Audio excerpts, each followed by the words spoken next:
Gloire soit rendue à l'Éternel dans les lieux célestes. Bien-aimés dans le Seigneur, Shalom.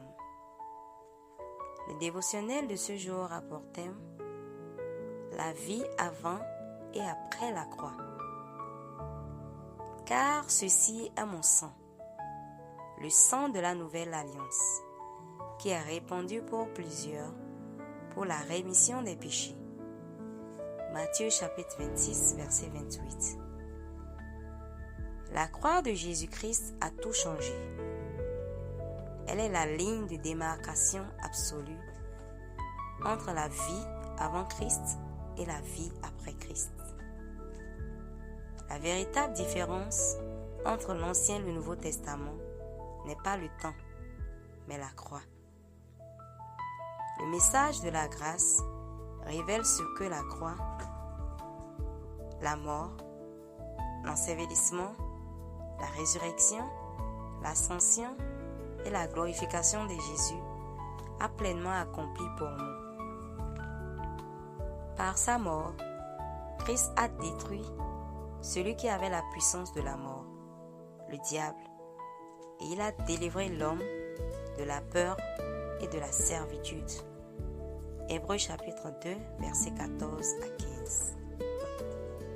Lorsque le message de la croix est voilé, l'homme redevient victime. Mais pour ceux qui sont sauvés, la prédication de la croix est la puissance de Dieu. 1 Corinthiens chapitre 1, verset 18. Comprendre la différence entre la vie avant et après la croix est essentiel pour régner dans la vie. Sans cette révélation, le croyant vit dans la confusion, incertain de sa victoire. Avant la croix, la relation avec Dieu reposait sur les efforts humains et la justice de l'homme était comme un vêtement souillé. Après la croix, le croyant reçoit le don de la justice, sans œuvre, par la foi. Dans Romains chapitre 4, versets 5 à 6. Désormais, notre relation avec Dieu est fondée exclusivement sur ce que Christ a accompli. La croix fut un surpayement pour le péché. Par une seule offrande, Jésus a rendu parfait pour toujours ceux qui sont sanctifiés. Hébreux chapitre 10, versets 12 à 14. Le péché, passé, présent et futur, a été pleinement traité. Aujourd'hui, rien ne se tient entre Dieu et le croyant, si ce n'est Jésus, l'unique médiateur. 1 Timothée chapitre 2, verset 5.